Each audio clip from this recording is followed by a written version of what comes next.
All right, How man. you doing? So welcome back to another edition of DadBodBible, Real Men Talk, where I like to talk to guys who I respect or guys that I know that I think have got something to say and it's worth listening to.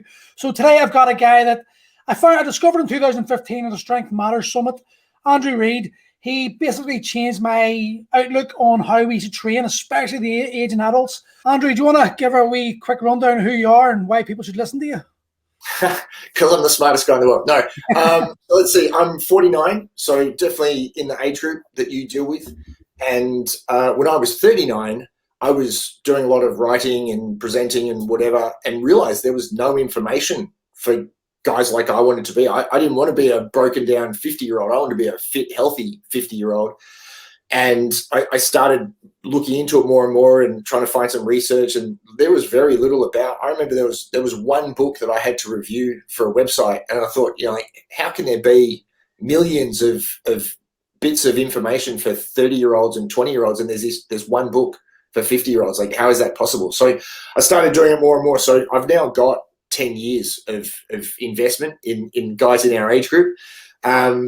My history is a PT, so I've done everything from I've trained world champion powerlifters, and even my 79-year-old mother is a world champion powerlifter. So she's won 2 world titles, holds 4 world records in the deadlift. Oh, Look, let's be honest. There's not too many nearly 80-year-old women wanting to go to powerlifting competitions, and we're always the smallest people in the competition. She's only 50 kilos. She's not very big at all. But so I've done everything from that, so proving that what I'm talking about actually works. And my mum we hiked in Tasmania, which is the kind of the hilliest part of Australia, in January. So that's only a month ago.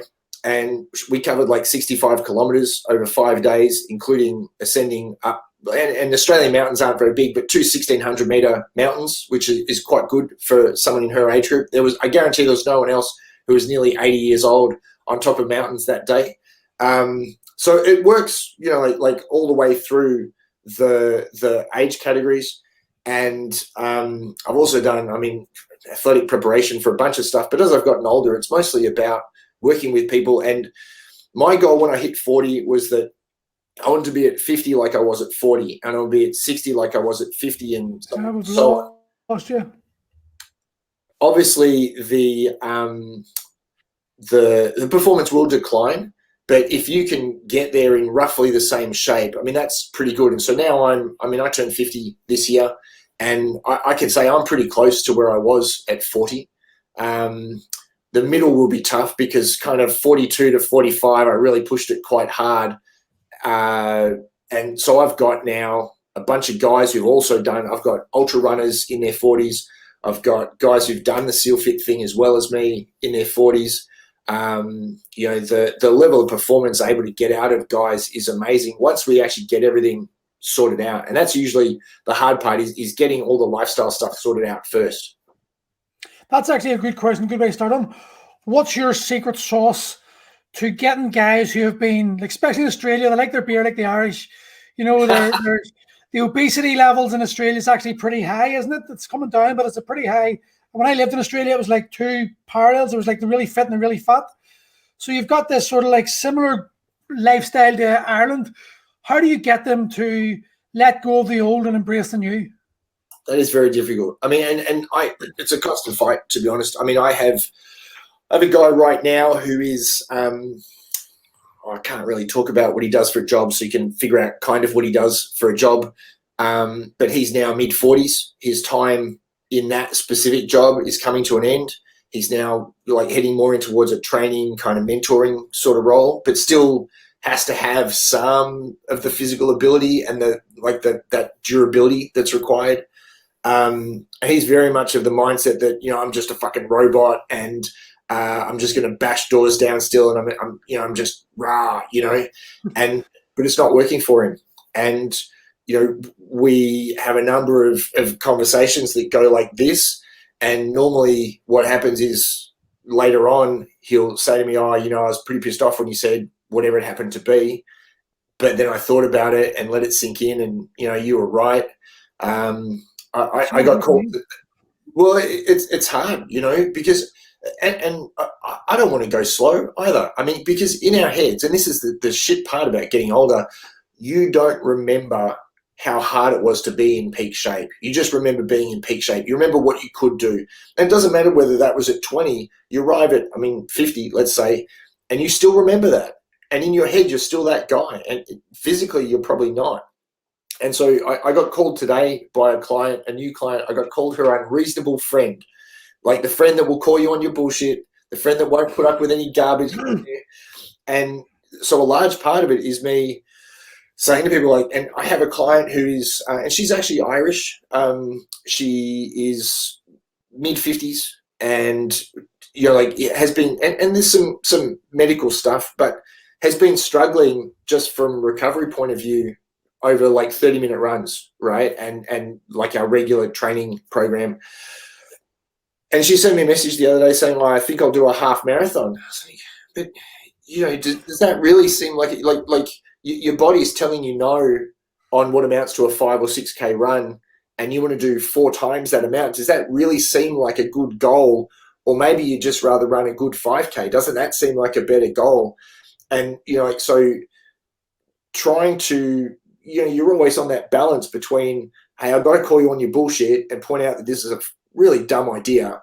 But at the same time, I need to be tactful about it and try to get you to buy into something that's actually going to be really good. And again, the problem is that we just remember what we could do. So that is I probably spend more time holding people back in training than I do pushing them. I mean, because my attitude is, when you train people, they turn up at 6 a.m. and they go, oh, I don't really want to be here. Well, that's bullshit. You got up at 5 a.m. to be in my gym at 6 a.m. You don't have a motivation problem. Like, you are motivated. Yeah. You might be doing that self-deprecating thing that's really common in English and Aussie culture, where you put yourself down. That's part of the way we because it's very different for Americans. Americans are all about grandstanding and culture and wait for the flag. But our culture is very much about, if someone gives you a compliment, you say, oh, I just had a good day today. You don't say, yeah, thanks very much, man. I worked super hard for that performance today. I've kicked my own ass for the last 6 months to run that pace or whatever it happens to be. We always go, oh, I just had a good day. Thanks very much. And so it's a very hard part of our culture to get people to buy into that. Actually, as we get older, we do need to be smart about some of this. And so in Tasmania, as an example, with my mum, we were hiking up Cradle Mountain. Cradle Mountain it's not actually a walk.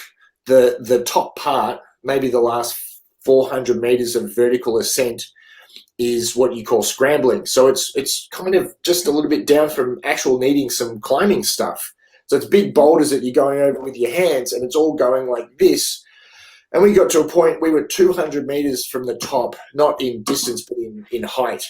And I just said to there's no safety rope, there's no harnesses, there's no high-vis vests or anything. There's just, and if you make a mistake, either going up or going down, you're going off the edge of a cliff. And looking up, I said to my mum, we're still probably an hour from the top. There's a cutoff to get out of the park that we were already dangerously close to missing out on. And if you miss it's a last shuttle out, right? Because you're not allowed cars or anything, because it's national heritage. If you miss it, it's another 10-kilometer walk out. And so we would then end up walking for 20 hours for the day, which at 80 years old, that started, you see that's unreasonable, right? Yeah. And I'm looking at my watch, I'm looking at the distance, and I'm looking at just how exposed it is and the danger, and not just coming up, because once you get up, you've still got to come down, and it's pretty steep, and there's nothing to hold on to. And all I can think is my mum's going to be exhausted. She's going to face plant and go off the edge of a cliff, right? Which that's not a good way to finish a trip with your mum. And I said, hey, I need to call this. You need to act your age. We need to pull the pin here, because this isn't going to work. And we talked about it for about 15 minutes, and she agreed with me. And, and that's hard, because I had to, my own mum, I had to tell her that, hey, this thing you really want to do is not a smart idea. And that's a tough conversation for anyone to have. And it's really tough to have those every day with clients, but that's the reality of being a coach. It boils down to the risk-reward continuum. Is there this worth the reward? And I think I always go back to Instagram and Facebook, this culture we've got of pushing hard with one last rep and all this stuff, it sort of makes people believe that's what fitness is. It's about testing your abilities to the absolute limits. Oh, It's you're madness. cut out there, man. And David Goggins, I mean, have a look at that culture that surrounds him with like, rah, just do it. You don't know me. Get hard, rah. Like that challenge he's got, what is it? It's 4 miles every 4 hours for 48 hours or something. Ridiculous. And then there are guys in their 40s and 50s wanting to do this. I saw a post in a running yesterday, a guy saying, I've got a tear in my calf, but this weekend I'm doing this challenge. I was like, you can't even walk without pain. And now you want to run 4 miles are you serious? You want to do a marathon a day for the next 2 days and you can't even walk without pain now? Like, that's fucking dumb, man. I read the David Goggins book, and see, to be honest, he actually inspired me. Like, I found him very inspiring, but at the same time, I like reading about him because I know I'm never going to do that. I like to read other people doing that shit. Halfway and chucked it out. I thought it was so bad. I actually got rid of it after halfway through it. Did you? I enjoyed it. I like to hear his struggle. I understand. Like, I just like to hear about guys who can push themselves further than the average person, because it makes you realize that your bitching is just bitching sometimes. Sure. But I've no desire ever to do what he does, and I would never encourage anyone to do it. No. But there are people with that mindset that can just push the human boundaries further than anyone else. But you see, that comes at a price, right? Like, of course, 2 divorces, right? And a guy who is, universally disliked by all the guys he served with in all the different military groups he was with. So, he's a great, amazing in terms of what he's done and accomplished. His mindset is, his mind is like steel, but it comes at a cost. And this is the thing when, and I have guys all the time going, yeah, you got to be like Goggins. Whoa, you do not need to be like Goggins, because you got a wife and kids, you got a business partner who depends on you and all these things. And this is a guy who's so hard to put up with. Everyone close to him dislikes him. That's not who you want to be, it comes at a cost. Again, you're only seeing one side of the story. You're not hearing from the friend. I know SEALs who know him, and they do not like him. Right. There's some every day. Didn't know what now. He says it in his book. He says he was not well liked in the SEALs. So, he's upfront about it, and he's not exaggerating. That's correct. I thought he was just saying, because he was driving people on. I didn't think he was just, we just don't like you. You're an asshole.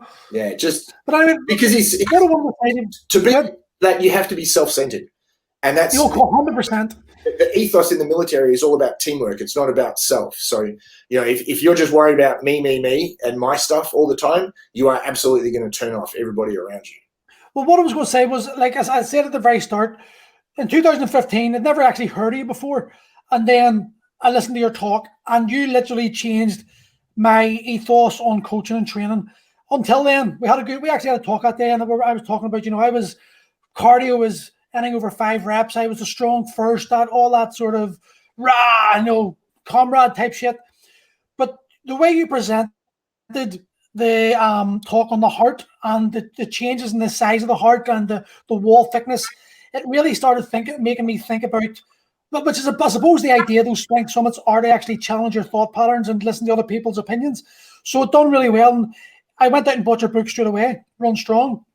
I would just like to, if it's possible, you could just maybe dive in a bit to explain to guys why cardio, steady state cardio, is actually crucial part of your training, because we know HIIT training and Instagram tells you it's all about high intensity and short interval bursts rather than long duration.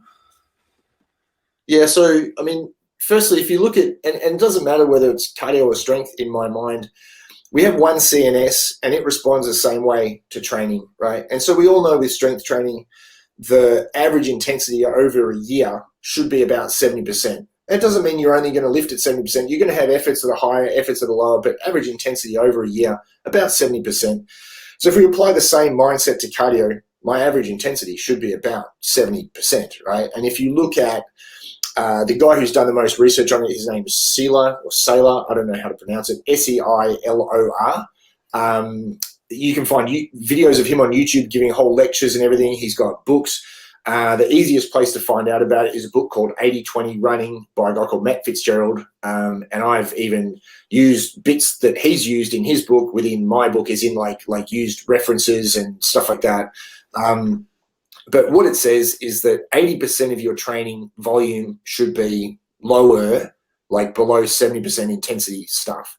And then you have 20% that would be higher intensity, hard intervals, race pace efforts, whatever that happens to be. If you're a fighter, that will be actual fighting. And, and again, this is something interesting that people don't think about. Like amateur fighters think they need to fight all the time. You look at a pro fights once every few months, maybe twice a year, a really good one. They spar, which is another lower layer of intensity down, but they practice a lot, which is much lower intensity. So they're still hitting each other, but the relative intensity is way, way down. And sparring is a collaborative thing, right? Like we're both, because it's not a fight. I'm not trying to dominate you. We both got stuff to work on. The intensity is much, much lower than fighting. You're not fighting at 100% every single time you train. Like a fighter wouldn't last, particularly, like with small MMA gloves. Can you imagine actually that? Like go to training, fight 5 days a week, see how long you last. I did. Yeah. That's why I'm battered. I was one of the pioneers of MMA in this country. And back in them days, it was like train hard, fight harder. Yeah, but we know now it doesn't work, right? Because you just end up broken. And cardio is the same. So, we need roughly 70% intensity. We need 4 out of 5 sessions to be low intensity, right? So that's the basic parameters. I like the Maffetone heart rate numbers because it's simple. People don't, like a lot of the. Yeah. A lot of the heart rate zone stuff you see, people end up with like, it's zone 3A or it's zone 5B for 12 seconds. It's just way too hard, right? So I have 2 numbers that I use. One is MAF or below MAF. So MAF is maximum aerobic fitness, right? And the formula is 180 minus age. I'm 49. That makes my number 131 right now, okay? If you're 40 years old, it's 140. It's really simple. People can remember it. So we have training that is like in that area. So I would say within 10 beats of that, right? And so I would allow people like 5 beats below, 5 beats above, and I expect them to see an average heart rate of whatever their MAF number is for the entire session. That's 4 out of 5 sessions. And then we have simply hard, right? So I've got MAF and I've got hard, and that's it. So hard is I need you for whatever the period is to go so hard you think you're going to die, right? And nothing in between. I don't want a moderate effort. I don't want 80%. I've got this easy number, and then I've got right at the top. And that's obviously, if we're talking about, hey, I need you to go for 30 seconds, that's a much harder effort than 3 minutes, for instance, just in terms of output. But in the last minute, for instance, of a 3-minute interval, I expect your heart rate's going to be the same. So, and people say, what should my heart rate be? And I'll look at, a 40-year-old guy, I'm going to expect to see high 170s, maybe even into the 180s, what your last heart rate should be in that final minute of that 3-minute interval. So very, very little of that, much more of the MAF stuff. And the reason is, one, I think we all agree having a healthy heart's probably a good thing, right? Like we're all getting to an age where we say, yeah, it's good. You're like, look how good my arms are, or whatever it happens to be, or like I'm not carrying a spare tire. I don't have to do my belt up under my gut. Like that's great stuff, but not having a heart attack's a really good thing. And so I started thinking about it. Like when you look at the number 1 cause of death for guys past 40, it's heart attack. It's not having a small bench press or a weak deadlift. It's a heart attack, right? So what can I do that's going to benefit people as much as possible, and that's not have a heart attack? It means we need some cardiovascular training. Now, while the HIIT stuff has certainly been shown to increase aerobic fitness, VO2 max and stuff like that, I think we all recognize that having a heart beat hard for 15 seconds, say, versus having a heartbeat steady for 30 minutes perhaps, those aren't the same things. You might get the same fitness increase, but you're certainly not getting the same heart workout, It's like saying, like, I can go to the gym and I can lift 5 reps and my muscles are going to get the same workout as if I do 50 reps. It's not, and we all know that. 1 round of sparring versus 20 rounds of sparring. Like, you see, like the volume is important.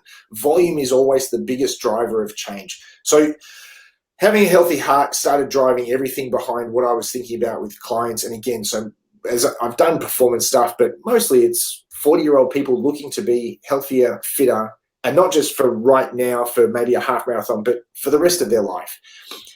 Then you start looking at what the important things you get out of heart health are. So just straight away from an aesthetics point of view, helps you use fat better as a fuel.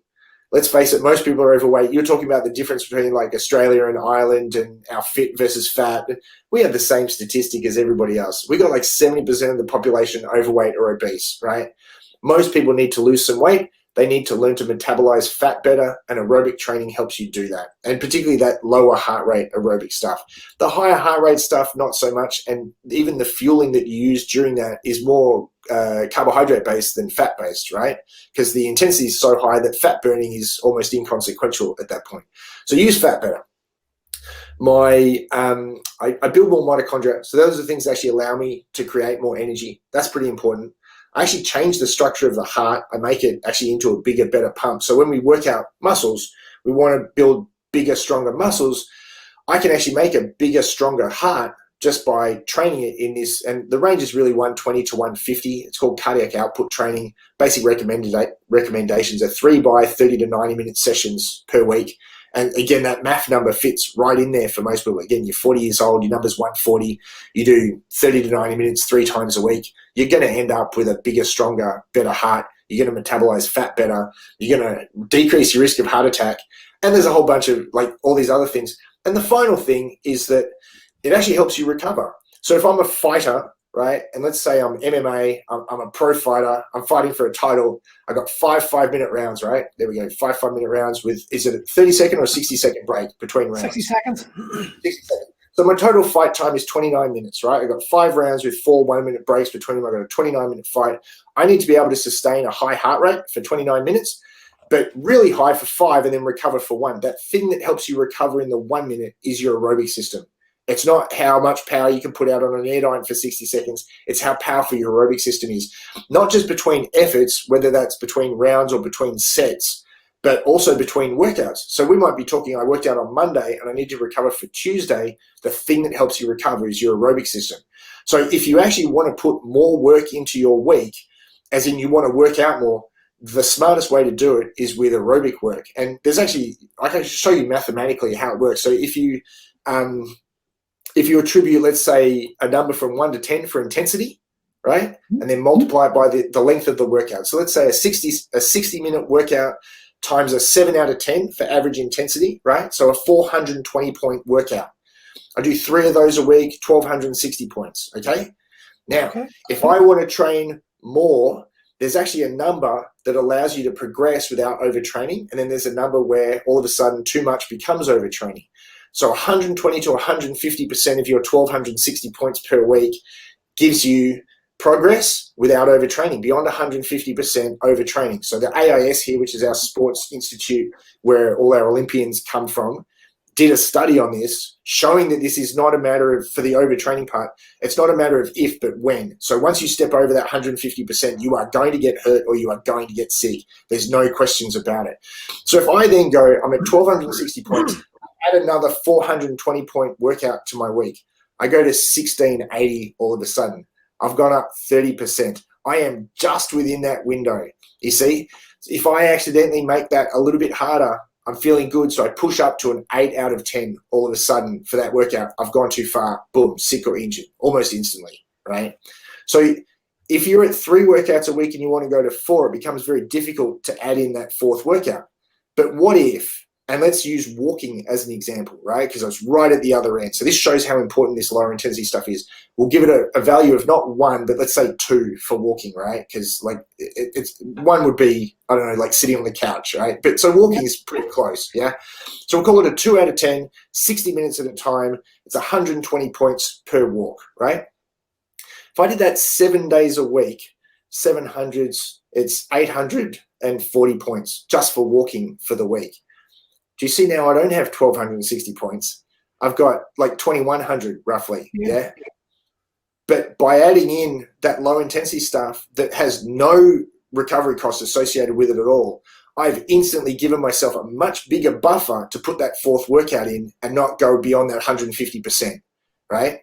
And then as you get better and better and fitter, now you're talking about I can add in runs that are like 5 or 6 out of 10 for an hour at a time. I get 300 extra points for 3 of those a week. I get 900 extra points. So now with my walking plus my 3-hour-long cardio sessions, for instance, boom, I'm up to 3,000 points. now I can really start adding in a lot of hard workouts. So I'm using this lighter workout to buffer all of the harder stuff.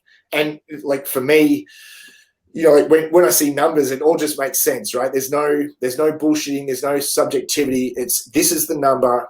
Below this, we get this result. Above this, we get this result. My numbers need to be in here. The only way to actually increase that for most like regular people is actually with lower intensity stuff. If you just keep trying to shove in hard workouts on top of each other, boom, sick, injured, burnt out straight away. And I'm sure we all know someone who's been in that boat, right? Like they start training, they go as hard as possible to offset all the damage they've done prior. And then what happens? 4 weeks, 6 weeks later, boom, they got to stop.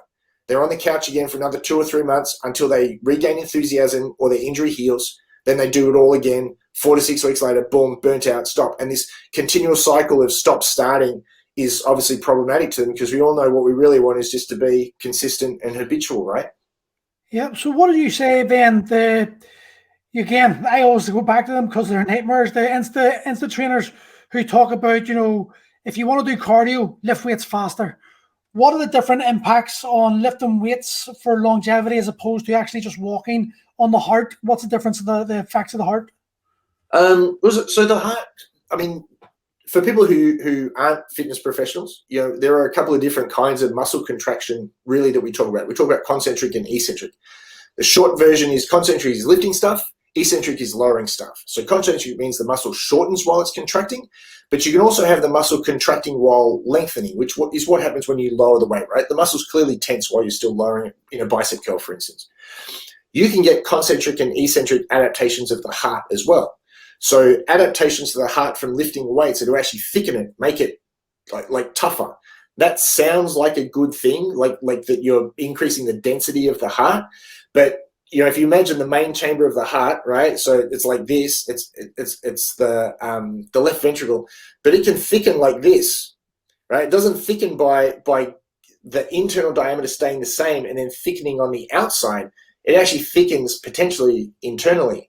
So now what you've got is you've got a thick heart with an internal diameter of like this. So you might look like a Mack truck, but you've got a Prius engine. And I talk about this quite a lot.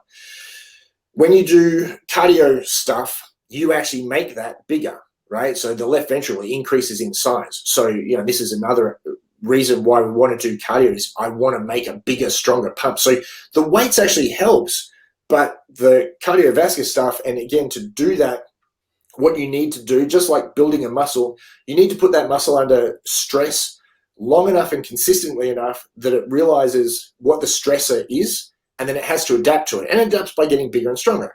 With my heart, I need to make it beat within that 120 to 150 range, or the MAF number, because it's right in the middle there, often enough and long enough that it's forced to stretch out and actually recognize that the most efficient thing it can do is grow and get bigger. Okay, so when you lift weights faster, your heart rate might go up, but your heart's not getting any bigger. And you can see, so at all heart rates, so right from what would be resting heart rate right up to your max, the oxygen uptake, so that's the amount of when you think about what your heart's actually doing, right? So it's supplying blood, which is really supplying oxygen to the working muscles, right? So the oxygen uptake to the working muscles is lower, and it's lower by about 30% at all heart rates, all intensities, when you're doing the lift weights faster thing versus a traditional cardio thing. Because what happens is when the muscle tenses a lot, so beyond 50%, which is not very difficult to achieve, the oxygen, the blood is actually occluded. It's stopped going into the muscle. The muscles become too tight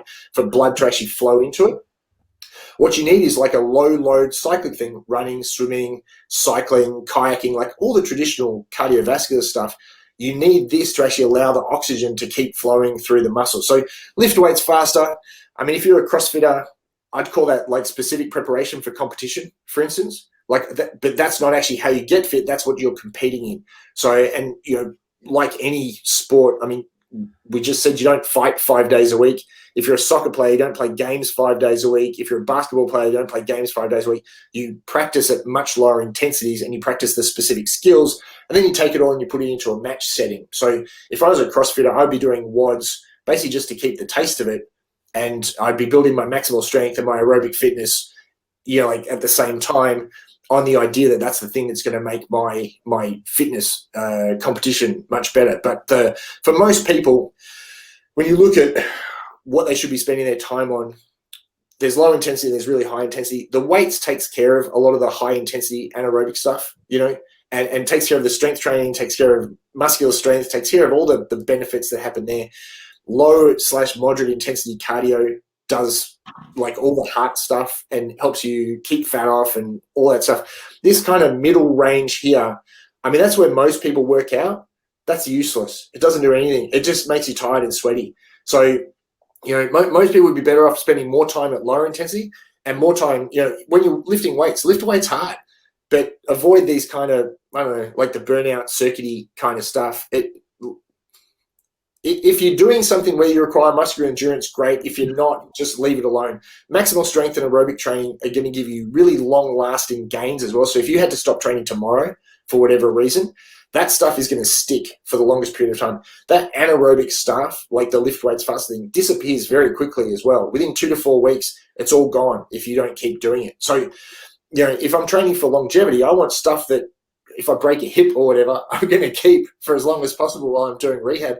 I don't want my fitness to disappear overnight while I'm doing rehab. That's going to be a terrible way to get through rehab. So tell me this, you're approached by whoever it is, a hypothetical here, and you're being tasked to rewrite the way people train around the world. What is your blueprint? How do I do it? Because you just cut out at the end there. I got most of the questions. I said, what's your blueprint? What's your blueprint for if you were to get tasked with setting that blueprint for how people are going to train from now on? What way does that look? It's pretty simple, right? So I like balanced programs. So, and I'm not, I'm a big fan of endurance stuff, but I don't think cardio is the answer to everything. So my programs are generally 3 days of strength and 3 days of endurance stuff, right? And 6 days a week, you get 1 day off. As we approach 50, it starts to become 2 days off. And then it's kind of like an A-B split. So 1 week they'll do 3 strength, and then next week they'll do 3 cardio, right? Yeah. So it's still balanced, okay? Cardio is cardio. That's pretty simple. It's all math stuff primarily, right? And somewhere in that 30 to 60-minute range, I find when you go beyond 60 minutes for guys in our age group, the muscle soreness and stiffness that comes with it, not necessarily making you better, certainly from a fitness perspective, but actually for the rest of your life. It's making it tougher to get down on the ground, play with your kids, making it tougher to do some gardening or mow the lawn or whatever later in the day. So those really long sessions have a very negative payoff. So in that kind of 30 to 45-minute is the sweet spot for the cardio stuff. The strength stuff, straight sets, maybe non-competing supersets. So it might be like chest and back. It might be upper body and lower body, but primarily straight sets, typical stuff that we grew up with. In that 6 to 8 rep range is where you'll find the best gains for both size and strength for a natural trainee. So, this kind of thing that's come about over the last, maybe decade, where everyone's been encouraged to do 5 reps or less. I mean, that works really well if you're a very talented strength athlete. For those of us who are more normal, like aren't built like the mountain, for instance, that's not going to be a useful way for most of us to train. And if we're being honest, most people, along with not having a heart attack, really just want to look better, right? Like that's a real driver for training. And I probably turned my nose up at that 10 years ago, but now I recognize that aesthetics, vanity, pride, self-esteem, those are all really important things. And, that 6 to 8 rep range is really important to get both muscular growth and change the way you look, as well as actually be as strong as possible. So that's kind of where I train people. 3 to 4 sets, 4 to 5 exercises, 3 days a week. That's pretty simple. But because the other thing that goes with strength is potentially the loss of range of motion. We all know guys who are really strong or really fit can't touch their toes, right? At some point, and I had this realization because, like you, I've had a lot of injuries, particularly on my right leg is fucked. Like my ankle was wrecked in the army, my knee in a motorbike crash, and my hamstring was torn off the bone all on one side. My left hip, I've got a torn labrum, probably looking at a hip replacement like you in a few years' time. Yeah, but I realized, hey, if I ever became single at like 60, if I don't fix something now, I'm going to need to hire someone just to help me put my shoes on. Like, there's a very real chance I won't be able to get my shoes on, right? I'm not joking. I'm actually at that point right now. I need to get my partner to put my shoes on me now. Yeah, well, barring injury, right? So under normal circumstances, that shouldn't happen. So the rest periods in the strength training need to be flexibility work, right? And so a lot of people, I mean, ideally there'd be separate sessions, right? But we're all pushed for time. We're trying to maximize like that hour where we're training. When you run, you're just running or riding or whatever it happens to be. So there's no time to do flexibility in there. But when you're doing strength training, there's 1 or 2 minutes between sets where you're not doing anything. You can get on the ground and do some hamstring flexibility work. You can do some hip flexor stretching. You can do some shoulder stretching. You can actually address all this stuff that's going to hold you back later. So I guess my template is 3 plus 3. It's 6 days a week, roughly, 1 day off, even mix of cardio and strength. The cardio is all moderate intensity stuff. I wouldn't put any high intensity stuff in there. The strength is all relatively straight sets, 3 or 4 sets of 6 to 8 reps for most exercises. And in between would be corrective / flexibility stuff, and and walking every day. So people will think like there's not a lot possible with that, but let's be honest, as trainers, if you had a customer that was doing 3 days of cardio a week, came to the gym and trained hard 3 days a week, walked every day, and they're probably getting 8 hours of sleep and watching their diet, that's a rock star client, man. Like over a year or 2 years, that person is going to look amazing, and that's where the strength really comes out. It's like compound interest in a bank account. It's not about, what did you do today or this week even. It's about what have you done over the last year, the last 2 years. And if it's sustainable, this is the real magic, that in 2 years, 3 years, 10 years, you're going to look pretty amazing. I think it comes across any trainer I know that's worth their salt. It's consistency.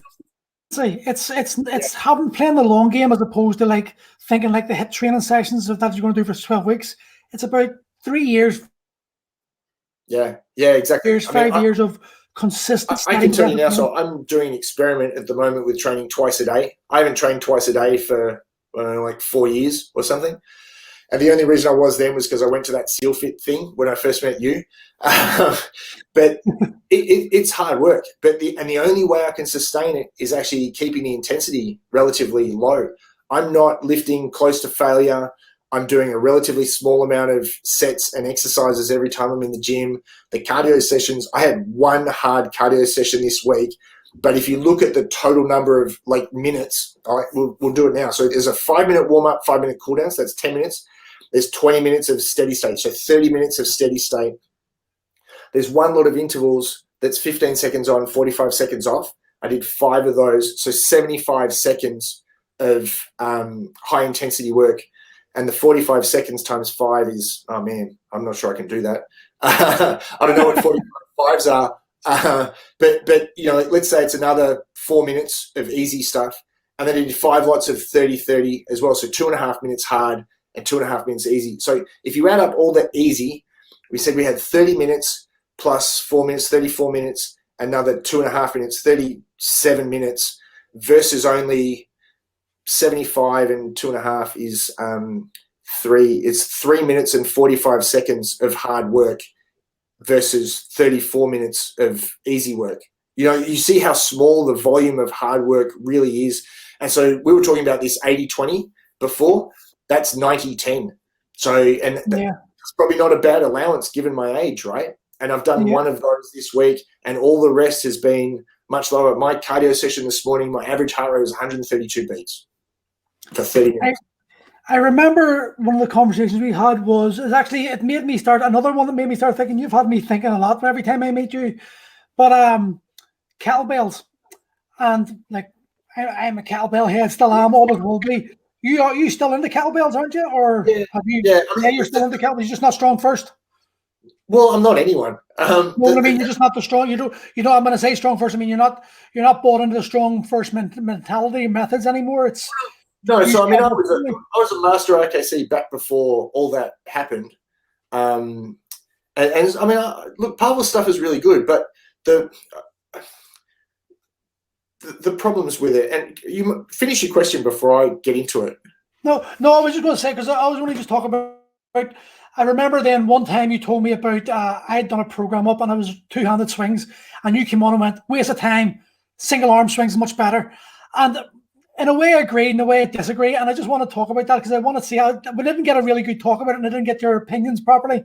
I understand what you were talking about, the single arm swing being one-sided offset. Your core is going to work harder than two-handed. But is it not also you can shift more weight with two hands on a bell rather than one hand? So therefore, every rep, and we're talking overall volume, you'll have to do lower reps, but probably get the same amount of volume in. Do you know, if I'm swinging a 52 kilo bell and two-handed versus a 24 one-handed? Well, I think if you're swinging a 52 two-handed, you can probably swing more than a 24 one-handed. I'm just saying. If you can't, that would be a fair indication that there's something wrong, right? I mean, like I would expect, that number one-handed, if you're swinging a 52 two-handed, would be more like 32, 36, 40, for instance. Yeah. But I'm a big fan of using things the way they're designed, including our body, right? So like if you look at the human body, and this was actually the thing that got me into the running and stuff to begin with, there's so many things in the human body designed for locomotion. We've got a ligament in the base of our head that stops your head doing this when you run. No other primate has that, right? We got an arse. No other primate has that, and its primary function is not just hip extension, but anti-rotation when you run. If you look at a chimpanzee, they don't have an arse, they can't run. They do this like knuckling thing where they kind of go three-quarters and use their hands on the ground. The length of our toes, the length of the Achilles tendon, the shape of the heel, like all these things, only we've got. And we're the only primate that can run on two legs, right? In fact, we're the only animal, well, I guess there's some birds that run on two legs, right? But yeah, but you know what I mean? Like use the thing the way it was designed to be used. Like I don't take my hammer and try to use it as a screwdriver or vice versa, because that's dumb. And you were talking about this with lift weights faster. If I want cardio fitness, I should just go do the thing that cardio fitness is designed for. So I should go run, swim, ride, whatever. If I want to get stronger, I should lift weights. Like you never hear people saying, I'm going to get stronger, I'm going to go run, right? But for some reason we have this weird disconnect where someone goes, I'm going to get fitter, I'm going to lift weights faster, right? Fucking dumb. Just go do some cardio if you want to get fitter, okay? Is it dumb or is it just we're being conditioned without even, most of us wouldn't think, and a lot of trainers, people listen to trainers, PTs are put up or revered by their clients, and if a PT says this, well then it's gospel. Do you not think maybe it's the PTs, the education of the personal trainers? I agree, but again, use the thing for what it's designed for. We do that in every other aspect of our life, right? So the kettlebell, how many hands is it really designed for? This is something that I did have a debate about. I like competition bells because it's single hand. It's a single hand, and so yeah, I get you. 100%. So if I'm going to train with kettlebells and the thing's designed to be used with one hand, shouldn't I be using it with one hand?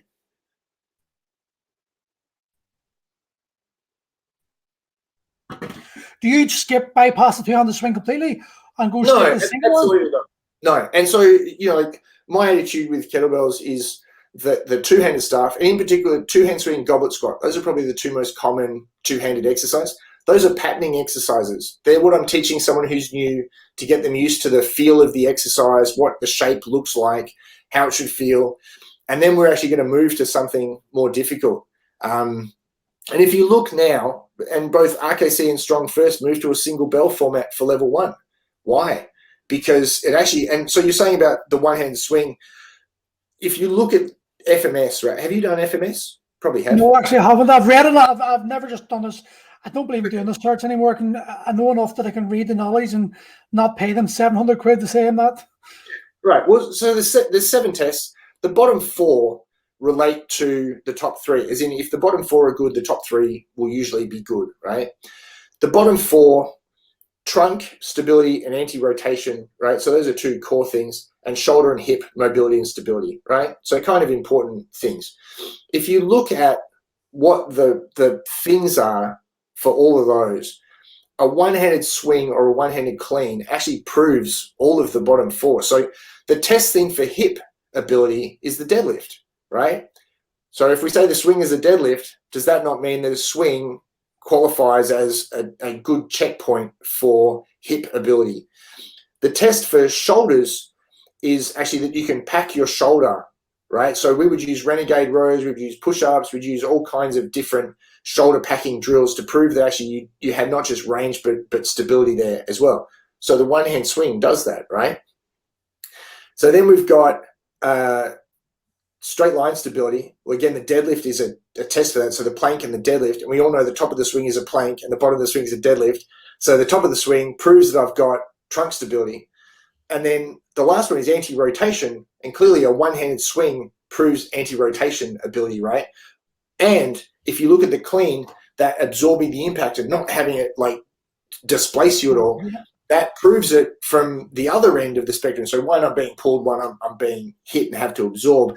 It proves both like the hard stiffness, so the like the feed forward tension that you get in a lot of the tension drills in Strong First and RKC, but it also proves the reflexive stability that you need to actually just be able to be adaptive to life and changing circumstances. So the one-handed swing, clean, snatch proves all of the bottom four. So if you can do a one-handed swing, heavy and crisp and well, I know that I've got those four covered to a good enough extent that we're not going to have problems with them, right? So, the tool's designed for one hand, and one-handed proves an awful lot of stuff. I don't need to test you once I've seen that. I think a lot of persons should replay that last 4 minutes because what you just explained there is something I think a lot of trainers don't understand. When I'm doing training, I'm doing kettlebells, I'm using the tool to almost like diagnostically check on the clients and see what they're doing. And the way you just described about, with this or that, I don't think a lot of trainers actually can understand, when you're watching a client, how important the technique is and for feedback information for you. Because a lot of clients will never understand what they're doing wrong. But if you observe them, and you know what the technique is, and you know what the technique is meant to be like, and you can see a disconnect and they can't get it. It's flagging up things, and I think a lot of trainers ignore that. Yeah, you lose your lost it. I think every exercise is a diagnostic. I mean, the kettlebell. Hello, Andrew. Can you hear me? I'm definitely here. The kettlebell. Can you hear me? Yeah, I'm fine. Am I there? You're breaking up. You just froze there for a few minutes there in a few seconds. How about now? Peak time. Yeah, you're moving now. Okay. I think every exercise is a diagnostic in that sense, and I 100% agree with you. A lot of trainers aren't really paying enough attention to it. I tell my partner, for instance, we joined a new gym that's across the road, so super convenient for us. And watching the trainers there work, I mean, I have to stare at the ground between sets. It's horrible for me because what they let their clients get away with is awful. But you can look at a bench press and it's the same. It's going to tell you what's going right or wrong. You can look at someone squat and the same thing. You can look at someone run and see the same thing. I mean, there should be, my opinion, an aesthetic quality to everything we do. We all know when we watch a good athlete, like you watch Usain Bolt run, that's good. At the other end of the spectrum for running, you look at Kipchoge run, the guy who runs a 2-hour marathon, for people who aren't familiar, and he looks good. If you want to look at like an ultra running sense, look at a Kilian Jornet, right, and watch him run, and it's all pretty, right? It's all running. It's slightly different running, but it's all pretty. You look at Michael Jordan play basketball. You look at Tiger Woods hit a golf ball. Doesn't matter what it is. We all recognize what it looks like when it's right. It has a pleasing quality to it. If your reps are clunky and ugly, you should work on making them look better.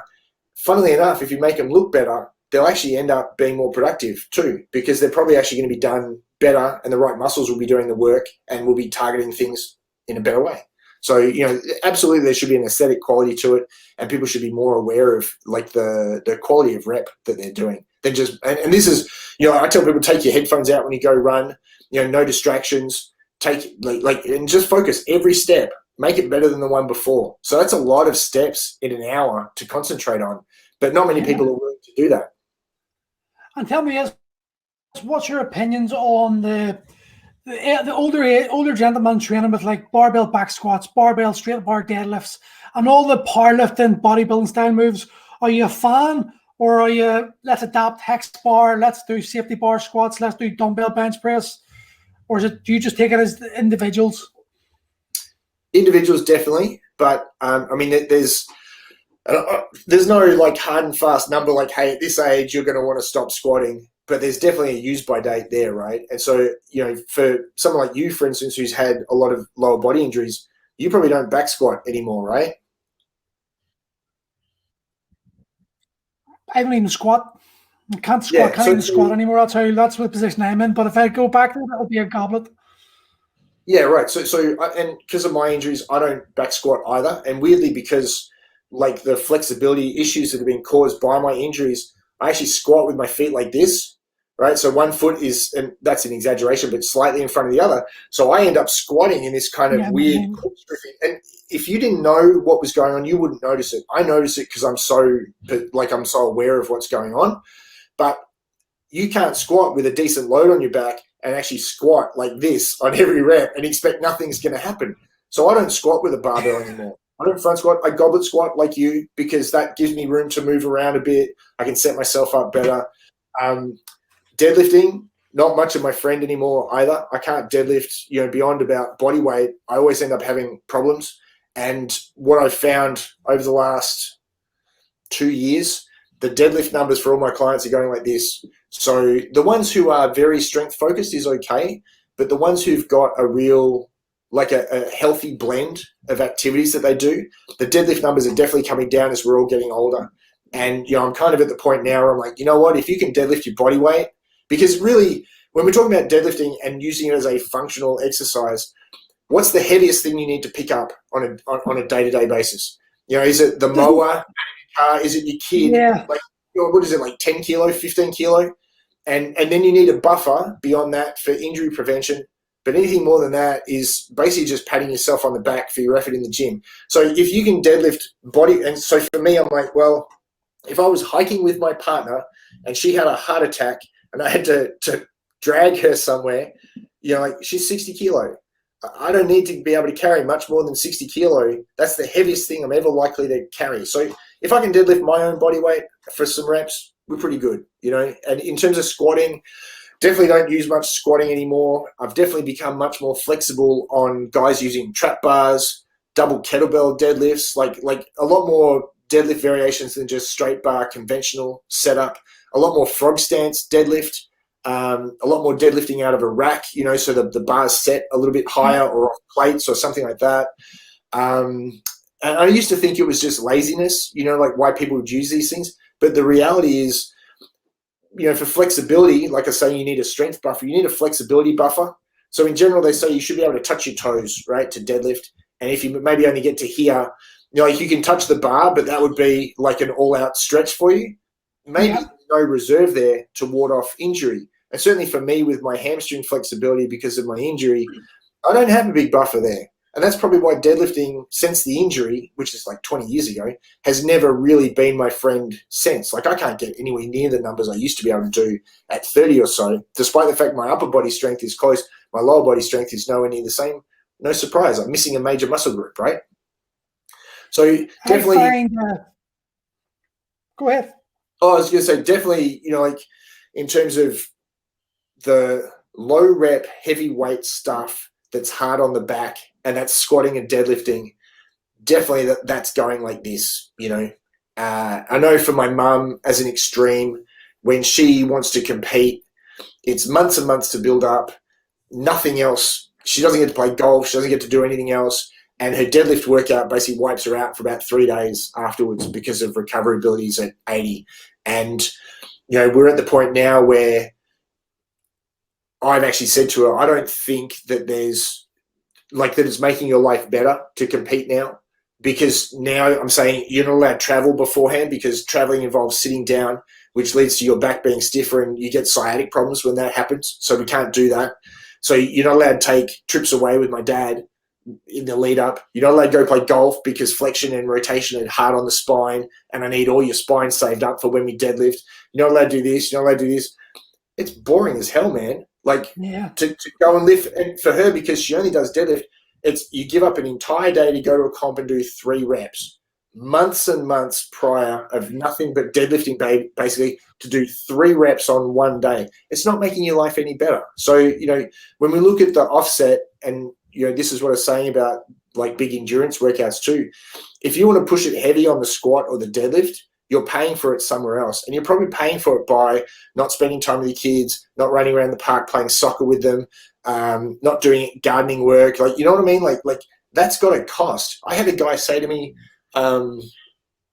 he did, so I run this thing called the 28-day challenge. It's basically teaching healthy lifestyle stuff to people. And the day before the guy started, he did a double bodyweight deadlift. And then he was so stiff, he couldn't play with his kid for 3 days. And he actually realized in that 3 days, like I've made my life worse from this. I didn't make my life better. I made my life worse. So that gold standard that everyone holds himself to with these heavy lifts, we got to let go of that as we get older. It's a dangerous mindset. It's taken me 2 years to actually get to the point where I can admit to people I can't deadlift anymore, because it was like an ego thing for me. You know, it was like, for me, lifting 200 kilo over 200 kilo was like my way of showing my hips may be fucked, but I've still got it. Yeah. And then one day I lifted 190, put my back out, and I just went, there's no point. This has not helped me. And I've stopped deadlifting completely now because I just can't even get to the bar anymore. But it took a long time. It was like the letting go of that identity of who you were and accepting who you are is probably the hardest part of someone hitting 40, especially someone who's been training for so many years. You know, I get asked all the time by clients, like, what am I signing up for? What am I going to do? I'm like, I've got no desire to sign up for anything. It's like you. It took me a long time, but realize that, you know, to be better at my job, I have to let go of my performance and focus on their performance. So I'm far more concerned about what my clients do now than I am about what I do. I feel like I've competed in enough stuff. I feel like I've pushed myself. I mean, I've done some horrible things to myself. Not many guys in their mid-40s volunteer to go for 3 days without sleep and get beaten in the ass by Navy SEALs, and yet I did that. You know, and honestly, and this is what I was talking about, cost. I didn't feel like training for 3 or 4 months afterwards. That was August when I did that. I didn't train properly again until after Christmas, right? So, I mean, I was doing stuff, but I was burnt out, man, and no desire, because it's not just the event, it's the months and months leading up to it where you're absolutely hauling ass and really working very, very hard. It just takes a toll. And you find that with the transformations, the 12-week transformations, when they have older guys in, they train hard for 12 weeks to get the photo shoot, and then you never see them back again. They've lost the desire to train because that intensity has just been so hard, so much, such a small period of time that it destroys them.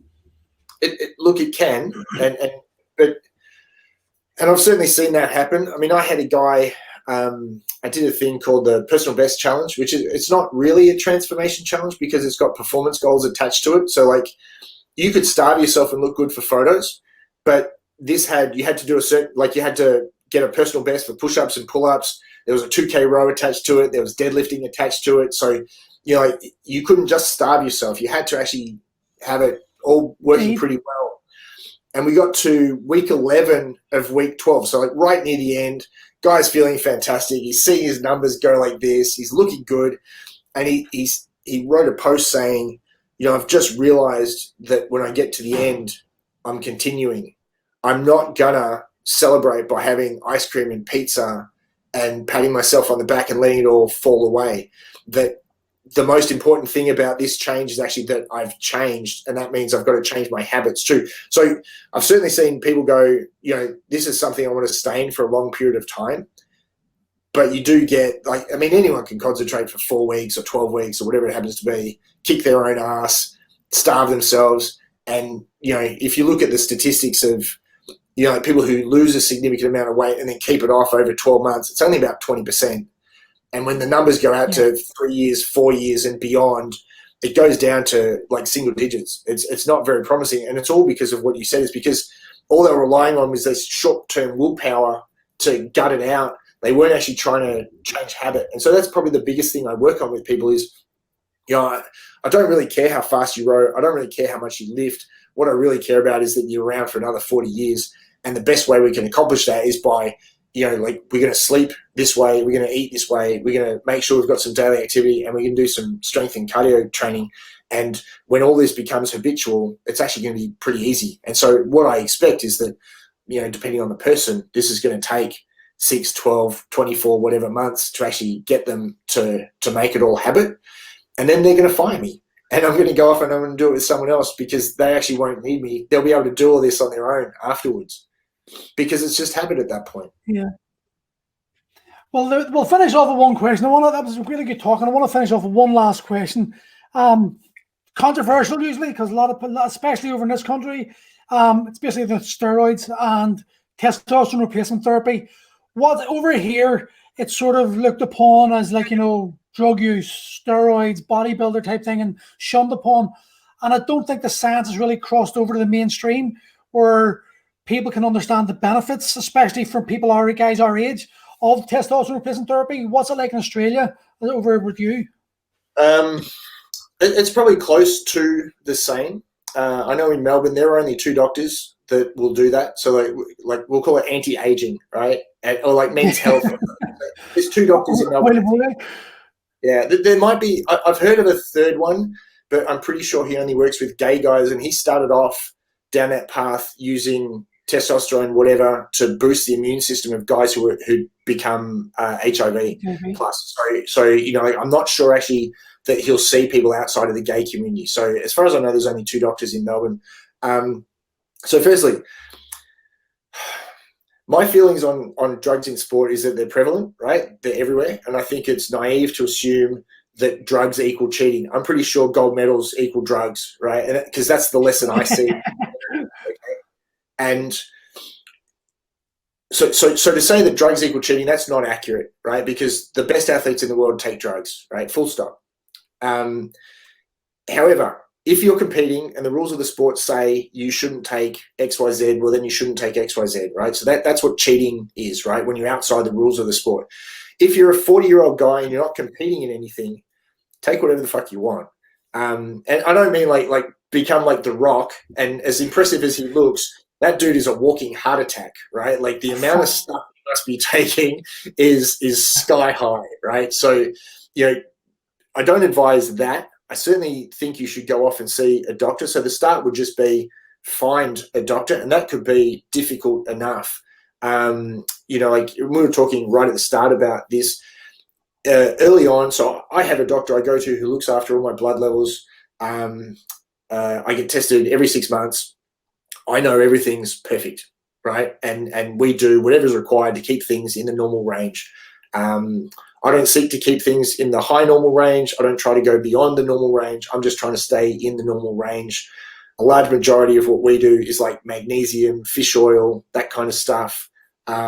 Weirdly gave me this it's like a spray that you put under your tongue first thing in the morning, and you hold there for like 30 to 60 seconds, and it's for your liver. So like by all means, let's, because I'm sure you're like I am, you probably take some anti-inflammatories on a near daily basis. That they can be a little bit hard on your body. And so this is just to help that. But early on, the first doctor I went to see, he basically got kicked out of the country by our medical association.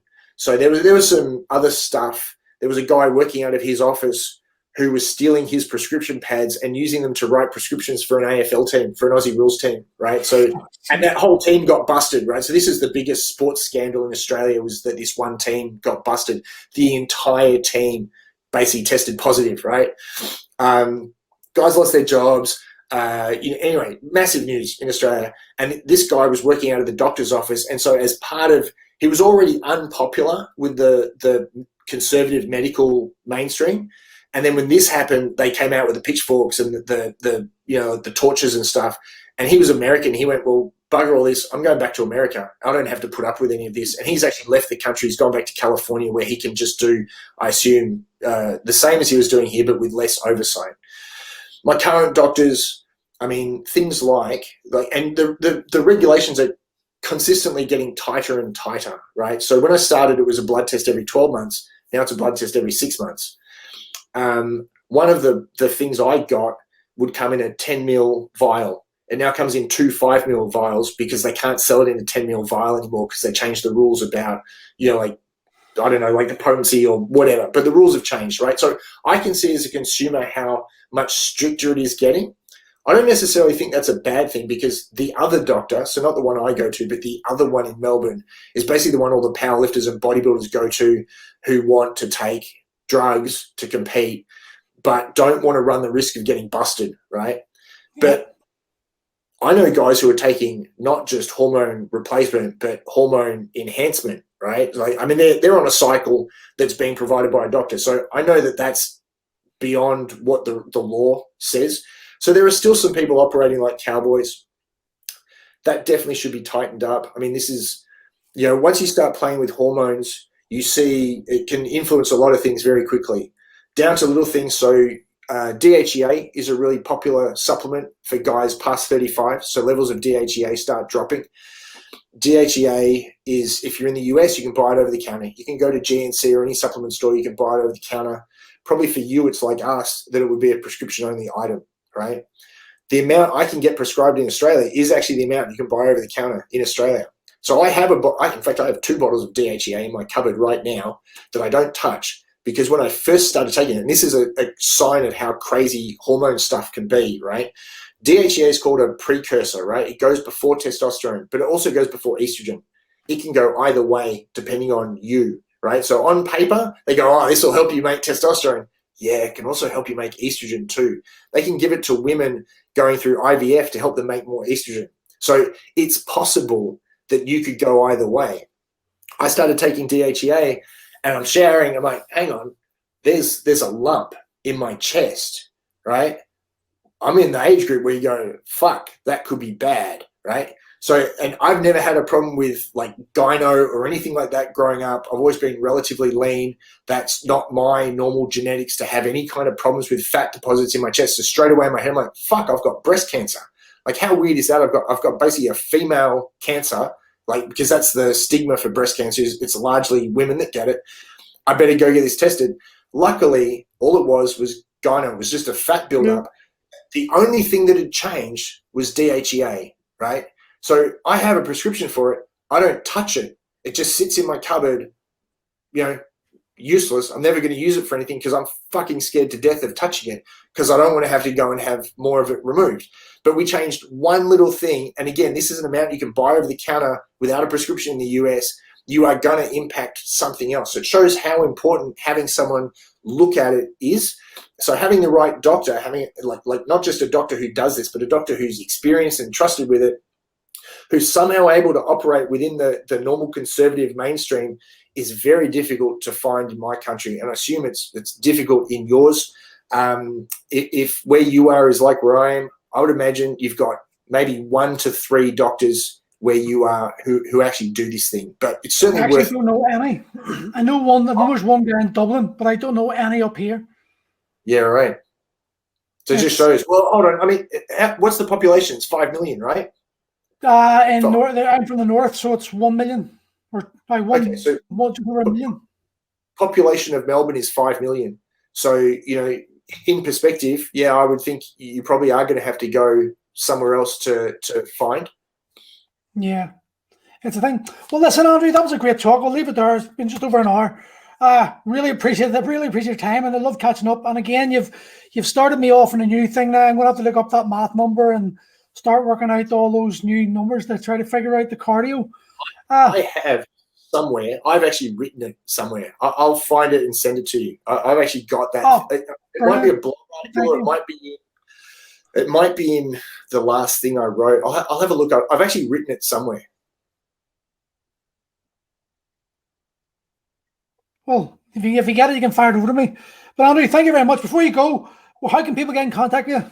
The easiest way is my Facebook page. It's just Andrew Reid. There's a public figure page. My website is readpt, readpt.com. And I've also got connected to my Facebook page a free men's fitness group. Well, it's not men's anymore. It's just it's called Andrew Reid Strength and Conditioning for the Aging Athlete.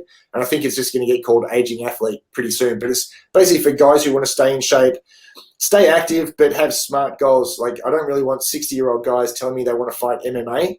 But I'm happy to work with 60-year-old guys who say, hey, I used to fight MMA and now I want to go for a hike with my son. What would you suggest? Like, that to me is a really good goal. It's a good goal. Yeah.